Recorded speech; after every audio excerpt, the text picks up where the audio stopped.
नमस्कार, हमारे छत्तीसगढ़ में आपका स्वागत है। मैं हूं आपके साथ दिव्या। एनएमडीसी परियोजना के मुख्य प्रबंधक निदेशक अमिताभ मुखर्जी किरंदुल दौरे पर पहुंचे, जहां उन्होंने अधिकारियों को निर्देशित किया। ये रिपोर्ट देखिए।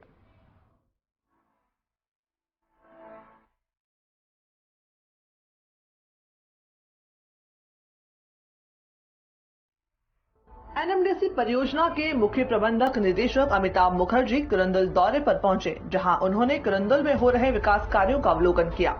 साथ ही अधूरे ओवरब्रिज के निर्माण की जानकारी भी ली। हमारे द्वारा ये खबर प्रमुखता से चलाई गई थी कि सालों से ये ओवरब्रिज अधूरे निर्माण पर रुका हुआ है, जिसको गंभीरता से लेते हुए अमिताभ मुखर्जी ने जानकारी दी कि नवंबर-दिसंबर तक इस ब्रिज को तैयार कर दिया जाएगा।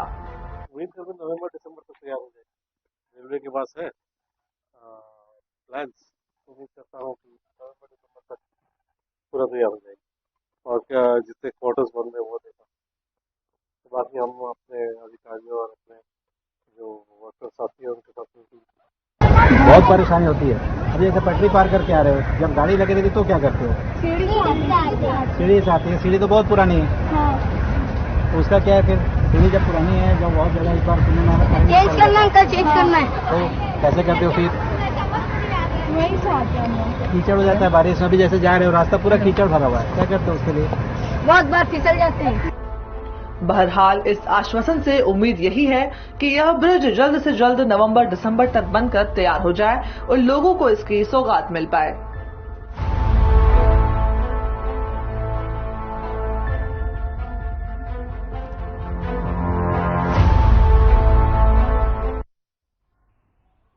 वहीं लखनपुरी सीएससी बुनियादी सुविधाओं से वंचित है, जिसको लेकर बीएलओ ने सरकार से सुधार की मांग की है। आइए दिखाते हैं आपको ये खास रिपोर्ट।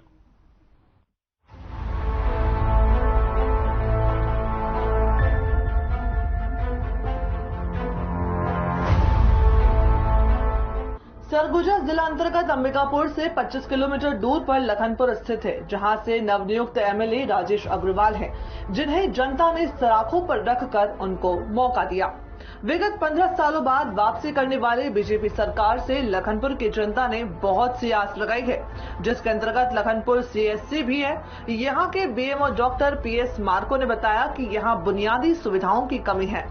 इस सीएससी में 9 डॉक्टरों की नियुक्ति होनी है, जिसमें से केवल 4 हैं और स्पेशलिस्ट के नाम पर सिर्फ एक मात्र ही लखनपुर की जनता को सेवा दे रहे हैं।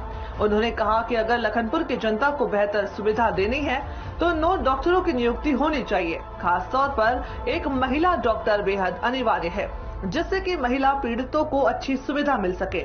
उन्होंने बनने वाले नए भवन के लिए भी आशा व्यक्त की है कि वह जल्दी पूर्ण हो। मैं यहाँ पर बीएमओ के रूप में काम कर रहा हूँ। यहाँ मैं सितंबर 2019 से पोस्टिंग हुआ है। उदयपुर से ट्रांसफर होके आया हूँ मैं यहाँ पर। उदयपुर में क्या क्या सेवाएं की गई सर, कितने समय तक? उदयपुर में मैं सितंबर 2014 से 2019 के बीच में था। उसके बाद फिर मैं यहाँ लखनपुर में ट्रांसफर करवा लिया। चूंकि मैं यहाँ पहले भी काम कर चुका हूँ तो अनुभव अच्छा है, मगर यहाँ पर इंफ्रास्ट्रक्चर की कमी है। जैसे उदयपुर में नया बिल्डिंग है, हमारे यहाँ पुराना बिल्डिंग है, तो बरसात के सीजन में सीपेज वगैरह की समस्या रहती है। और नया बिल्डिंग में काम करने का जो वो रहता है, पुराने बिल्डिंग में वहाँ पर कुछ अव्यवस्थाएं तो रहती है। पूरा मैनेजमेंट बरसात में खासकर गड़बड़ाता है, सीपेज वगैरह होने की वजह से। यहाँ पर अभी हमारे यहाँ मेन डॉक्टर्स की कमी है। यहाँ पर 9 डॉक्टर का स्टाफ है, जबकि अभी वर्तमान में यहाँ पर 4 ही डॉक्टर कार्यरत हैं। और खासकर यहाँ पर कोई महिला डॉक्टर नहीं है।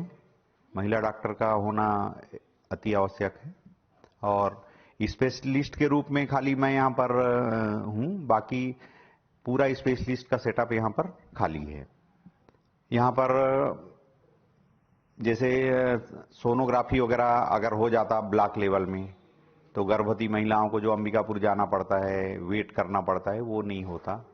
तो अभी महीने में एक ही बार रेडियो डायग्नोसिस वाले आते हैं, टेस्ट करते हैं, चेक करके वो लोग अपना चले जाते हैं। वो भी 30 मरीज को ही देख पाते हैं, बाकी लोगों का कवरेज नहीं हो पाता है। और सर्जन लोगों के अगर पोस्टिंग हो जाती और मेडिसिन एमडी वाले आ जाते तो जो काफी पेशेंट जिनको हम रिफर कर देते हैं उनको यहां पर हम मैनेज कर लेते।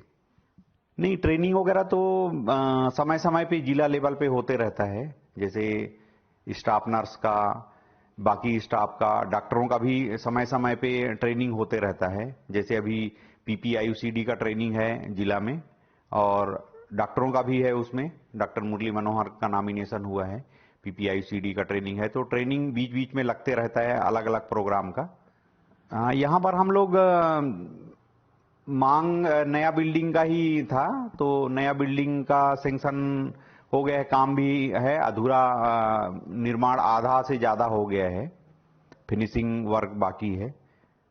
और डॉक्टरों की ही कमी था, तो वो अभी तक 3 साल से, विगत पिछले 3 वर्षों से खाली ही है।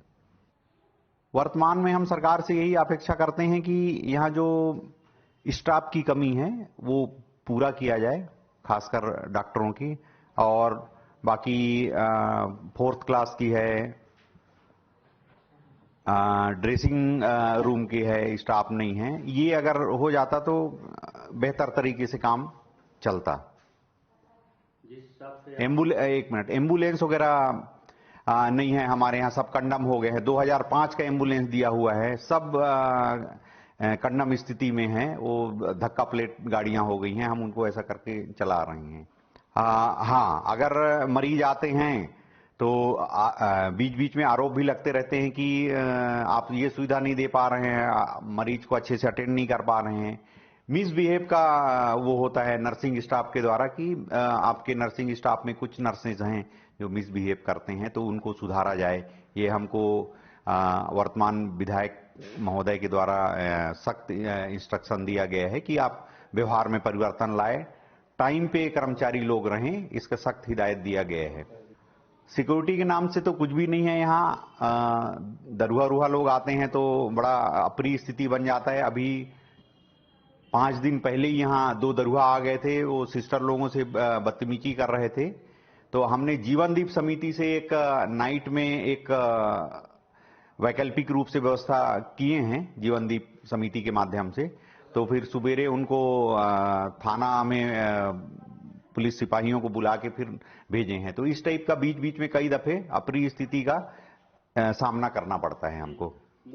मूलभूत सुविधाओं में तो मिनिमम सुविधाएं तो मिल ही रहे हैं, हम उसको गुणवत्ता पूर्वक बनाने के लिए कुछ इंफ्रास्ट्रक्चर हमारा कंप्लीट हो जाएगा तो अच्छा हो जाएगा। जैसे नया बिल्डिंग बन जाएगा तो उसमें सीपेज वगैरह की समस्या नहीं रहेगा, टॉयलेट वगैरह की समस्या नहीं रहेगा। अभी जैसे टॉयलेट की कमी है, वहां नया बन जाएगा तो टॉयलेट वगैरह की समस्या दूर हो जाएगी। पेशेंट का वहीं वार्ड में ही है, पर यहाँ स्टाफ के लिए एक ही टॉयलेट है, तो उसमें थोड़ा समस्या हो जाता है। जरा सोचिए, एक ही व्यक्ति पर समस्त जिम्मेदारी दे दी जाए तो वह कहां दौड़ सकता है और उससे अच्छे परफॉर्मेंस की उम्मीद कैसे कर सकते हैं। बहरहाल यह समय ही बताएगा कि वर्तमान विधायक राजेश अग्रवाल अपने लखनपुर नगर को क्या नई उपलब्धि देते हैं, जिन्होंने छत्तीसगढ़ के उप मुख्यमंत्री को हराया है।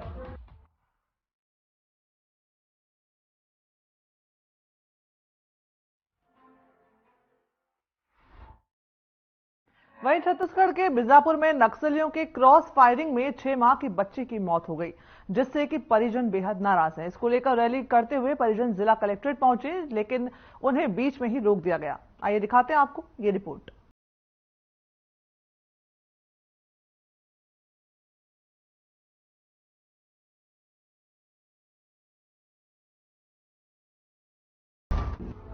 एक जनवरी की शाम बामन और मासे दंपति के लिए उनके जीवन का काला अध्याय साबित हुआ। इस दिन को ये परिवार जीते जी कभी भूल नहीं सकता।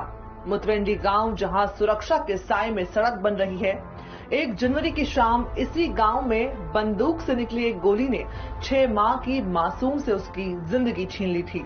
लेकिन इसमें अभी तक कोई खास कार्रवाई नहीं हो पाई है। इससे नाराज परिजन मूलवासी बचाओ मंच, सामाजिक कार्यकर्ता सोनी सोरी और बेला भाटिया के साथ जिला मुख्यालय से 2 किलोमीटर दूर पहुंचे। इसकी जानकारी मिलते ही सुरक्षा का हवाला देकर बीच रास्ते में पुलिस ने उन्हें रोक लिया। जिला प्रशासन के प्रतिनिधि, एसडीएम और तहसीलदार स्थल पर पहुंचे हैं।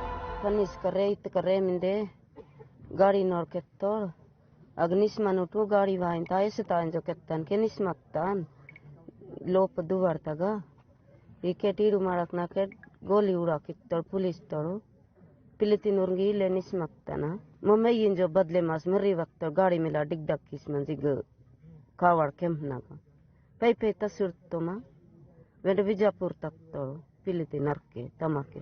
और जिस जमीन को खुदाई करेंगे या झाड़ को मतलब गिराएंगे और रोड बनाएंगे तो अपना झाड़ ये है फल फूल देने वाला, इसको बचाए वो करके वहाँ पे रखे थे। और मवा झाड़ में रहने वाला अंदर धुन मार दिया। मैं बाड़ी के अंदर थी, बच्ची को ऐसे पकड़ के, और वो जिसने भी मारा है उसको नौकरी से बरकरार करें और सजा देने दें। जो घटना 1 जनवरी 2024 को जो घटना हुई है वो मुकवेड़ी गांव में एक 6 माह की बच्ची को हत्या किए हैं, उसमें अंधाधुंधा। और उसमें ये करसपैरिन बोल के बताया है, उसमें करसपैरिन कुछ नहीं है, उसकी माँ भी ही है। वो गोद में रखकर ऐसा मतलब वहीं खड़े थी, वहीं पे पैरिंग हो गया 4-5 गोली। तो उस मुद्दे को लेकर, क्योंकि ये मासूम बच्ची है, हो सकता है 100 साल जी सकती थी और 60-70 साल, एक मासूम बच्ची को मारने की वजह से यहाँ जितने भी बीजापुर ब्लॉक और गंगलूर ब्लॉक 2-3 जिला में पूरे भारत में इसको समर्थन दे रहे हैं और साथ साथ राज्य के दे रहे हैं, सभी लोग दे रहे हैं। सभी जानते हैं कि वो एक छोटी सी बच्ची को, इतना मासूम बच्ची को हत्या होने के बाद भी हम वहाँ मुकवेड़ी गांव से 2 दिन पैदल करते आए हैं। उसके बाद हम ये चाहते कि क्योंकि बहुत सारे घटने ऐसे हत्या जो हुआ है उसके संबंध में हम एसडीएम और एसडीओ को और सभी लोग को दिए हैं, आज तक कोई कार्रवाई को या दर्ज नहीं हुआ है। इसलिए हम इस बार हमारे जिले के जो कलेक्टर हैं उसको हम लोग ज्ञापन सौंपने के लिए बुर्जी से बीजापुर जा रहे हैं। जाते समय यहाँ बैरिकेड लगा के पुलिस प्रशासन के हम लोग को रोके हैं, क्योंकि हम देखिए हम तो चाह रहे हैं कि क्योंकि हम कलेक्टर को मिलने जा रहे हैं, हम शांतिपूर्वक से जाएंगे, शांतिपूर्वक एक हमारा मांग है उसको देकर आएंगे। आप लोग नहीं दे सकते आज, क्योंकि छुट्टी का दिन है, हम छुट्टी है तो फिर ये बच्ची छुट्टी भी तो नहीं जानते हैं सरकार, शासन प्रशासन, तो जाके अंदर धुंधा पैरेंट करना ये तो हम भी देखते हैं, जानते भी। अनुमति नहीं, बस इतने में कहने, आगे की बात भी नहीं कहने, बस अनुमति इतने में बता रहे हैं। हमको आगे निकलने नहीं, अनुमति है ही नहीं, लिख के देना क्या, अनुमति है ही नहीं, अनुमति है ही नहीं। मारी गई है आपको एक सर है ना, क्या वो आप वो आचार लेके गई थी, बताइए कुछ भी बताइए, ये नहीं हो सकता होता है ना, एक बताइए कोर्ट में भी वो कर दे, कोर्ट से बाहर लाने को। गोरना और मनकेली के ठीक सड़क पे हम मौजूद है। मेरे पीछे की जो तस्वीर है, आपने बड़ी बड़ी गाड़ियां जो पुलिस की सुरक्षा की गाड़ियां देख रहे हैं।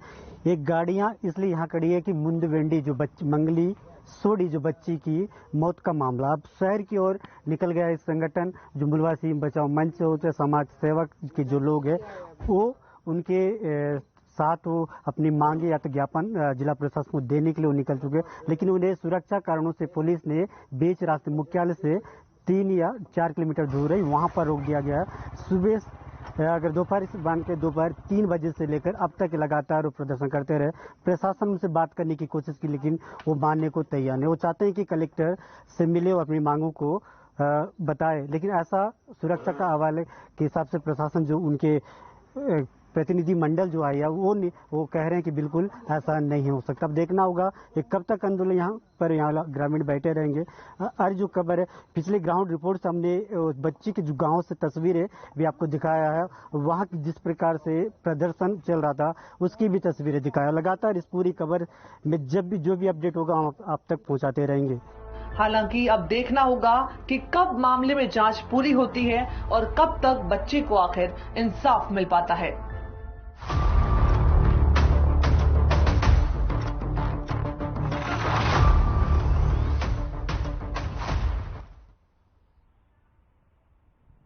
खबर लोरमी से है, जहां नगर पालिका परिषद लोरमी में विकसित संकल्प भारत यात्रा में उप मुख्यमंत्री अरुण साय शामिल हुए।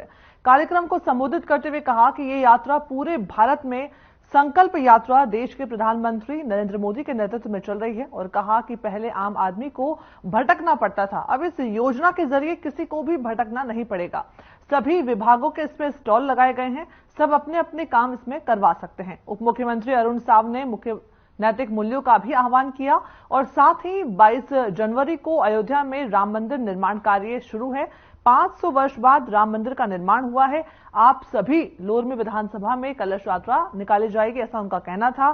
साथ ही उप मुख्यमंत्री अरुण साव ने कागज के माध्यम से जन समस्याएं आम लोगों की सुनी है।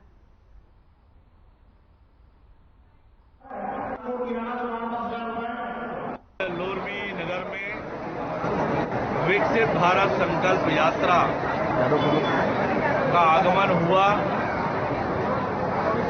और सरकार की योजनाओं का लाभ हर एक व्यक्ति तक पहुंचे और इसलिए सभी विभागों के स्टॉल लगे हैं।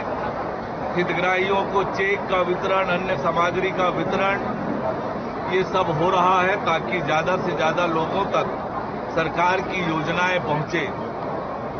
देश के यशस्वी प्रधानमंत्री माननीय नरेंद्र मोदी जी सरकार की योजनाओं को हर एक व्यक्ति तक 100% व्यक्ति तक सरकार की योजनाएं पहुंचे, पात्र हितग्राहियों को उन योजनाओं का लाभ मिले, इसके लिए पूरे देश भर में विकसित भारत संकल्प यात्रा का आयोजन उन्होंने किया है।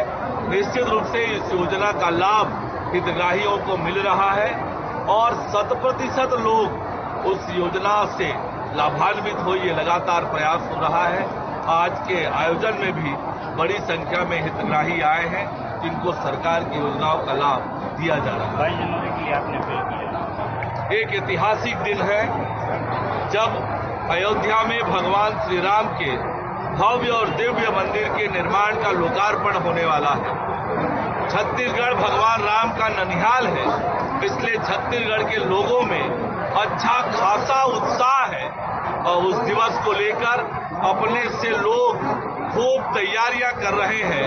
अलग अलग प्रकार के आयोजन होने वाले हैं, इसलिए सबको मैंने याद दिलाया कि हमारी सरकार भी अयोध्या दर्शन की योजना बनाई है और 22 जनवरी के लिए अनेक आयोजन सरकारी स्तर पर भी होने हैं और स्थानीय स्तर पर अलग अलग धार्मिक सामाजिक संस्थाएं भी कर रही है। तो निश्चित रूप से 22 जनवरी पूरे देश के साथ साथ छत्तीसगढ़ और लोरमी में भी एक उत्सव के रूप में मनाया जाएगा। सर, 2100 रुपए असीम राय की हत्या के मामले में निश्चित रूप से सरकार अपराधियों पर त्वरित और कड़ी कार्रवाई करने के लिए संकल्पित है। कोई भी अपराधी किसी भी कीमत पर बख्शा नहीं जाएगा। पुलिस को स्पष्ट रूप से निर्देश है कि छत्तीसगढ़ में अपराध नहीं चलेगा, अपराधियों पर तुरंत और कड़ी से कड़ी कार्रवाई की जाए। उसका नतीजा है कि असीम राय के हत्यारे गिरफ्तार हुए हैं। कांग्रेस जनता से दूर जा चुकी है क्योंकि कांग्रेस और विपक्षी दल नरेंद्र मोदी जी का मुकाबला नहीं कर पा रहे हैं। मोदी का विरोध करते करते ये देश और देश की जनता का विरोध करने लगे हैं और इसलिए कांग्रेस से जनता दूर जा चुकी है। छत्तीसगढ़ में 11 की 11 लोकसभा सीटें भारतीय जनता पार्टी जीतेगी। सर, 2100 रुपए के जो भुगतान है किसानों को कब तक होंगे? वहीं मुख्यमंत्री विष्णुदेव साय राजधानी रायपुर के एक निजी होटल में ICAI द्वारा आयोजित award for excellence in financial reporting कार्यक्रम में शामिल हुए। इस दौरान सीएम ने क्या कुछ कहा, आइए आपको सुनाते हैं। आज ICAI द्वारा आयोजित पुरस्कार वितरण समारोह में हम लोगों के बीच मंच में विराजमान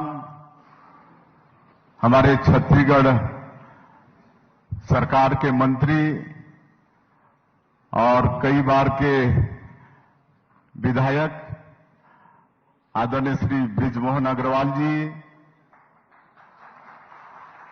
ICAI के मंच में विराजमान सभी पदाधिकारीगण, प्रेसिडेंट जी उनकी फ्लाइट थी तो चले गए हैं, और आज के इस पारितोषिक वितरण समारोह में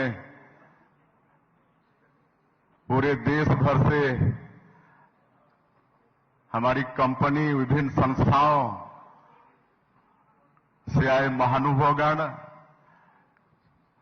चार्टर्ड अकाउंट्सगण और हम लोगों के बीच हम लोगों के बहुत ही वरिष्ठ राम प्रताप सिंह जी, सबसे पहले मैं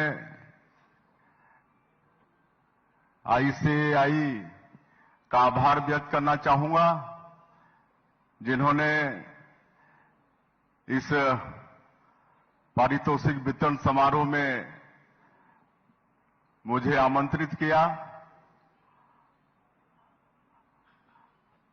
और जितने भी, चाहे वो कंपनी है, संस्थाएं हैं, चाहे व्यक्तिगत रूप से जिनको भी अवार्ड मिला है, उनको मैं बहुत बहुत बधाई देना चाहूंगा, शुभकामनाएं देना चाहूंगा। और इस तरह का उत्साह बढ़ाने के लिए, प्रोत्साहित करने के लिए, मनोबल बढ़ाने के लिए जो ये पारितोषिक वितरण समारोह की आयोजन करता ICAI का भी मैं धन्यवाद करना चाहूंगा कि आप लोग इस तरह का कार्यक्रम आयोजित करते हैं, और निश्चित रूप से इससे चाहे वो संस्था हो, कंपनी हो, चाहे व्यक्तिगत हो, उनका मनोबल बढ़ता है, उत्साह से काम करने की प्रेरणा मिलती है। आज हमारा ये देश आर्थिक रूप से 5वें स्थान पर है।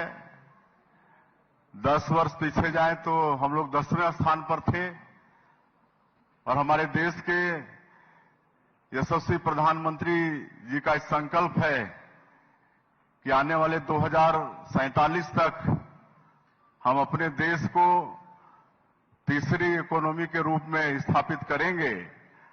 और इसमें आप सभी लोग यहां पर जितने भी उपस्थित हैं, चाहे कंपनी के हैं, संस्थाओं के हैं, चाहे चार्टर्ड अकाउंट्स हैं, अकाउंटेंट्स हैं, सबका अहम रोल रहने वाला है। और ये तृतीय इकोनॉमी 5 ट्रिलियन के साथ में इकोनॉमी के क्षेत्र में तीसरे स्थान पर खड़ा होने के लिए सब का कंट्रीब्यूशन बहुत ही आवश्यक होगा। और देश की आर्थिक प्रगति के लिए हमारे जो चार्टर्ड अकाउंटेंट्स हैं, उनका बड़ा अहम रोल रहता है। और GST के बाद तो इनकी और भी महत्ता बढ़ गई है। मुझे आने में थोड़ी देरी हुई, इसके लिए हम खेद प्रकट करना चाहेंगे। और ज्यादा नहीं कहते हुए फिर से एक बार इस तरह का पारितोषिक वितरण समारोह आयोजित करने के लिए ICAI का आभार व्यक्त करते हुए और मुख्य अतिथि के रूप में हमें यहां पर बुलाए, उसके लिए भी आभार व्यक्त करते हुए, और आप सब लोगों से आग्रह करते हुए कि आदरणीय प्रधानमंत्री जी का जो संकल्प है, आने वाला 2047 तक अपने देश को थर्ड इकोनॉमी के रूप में खड़ा करने का, उसमें जितना ज्यादा से ज्यादा आप सभी लोगों का कंट्रीब्यूशन होगा। इस पारितोषिक वितरण के बाद में और दोनों उत्साह के साथ आप लोग काम करेंगे, और हम लोग इस देश को फिर से विश्व गुरु और सोने की चिड़िया बनाने में सफल होंगे। इसी विश्वास के साथ मैं अपनी बात समाप्त करता हूं। जय हिंद, जय छत्तीसगढ़।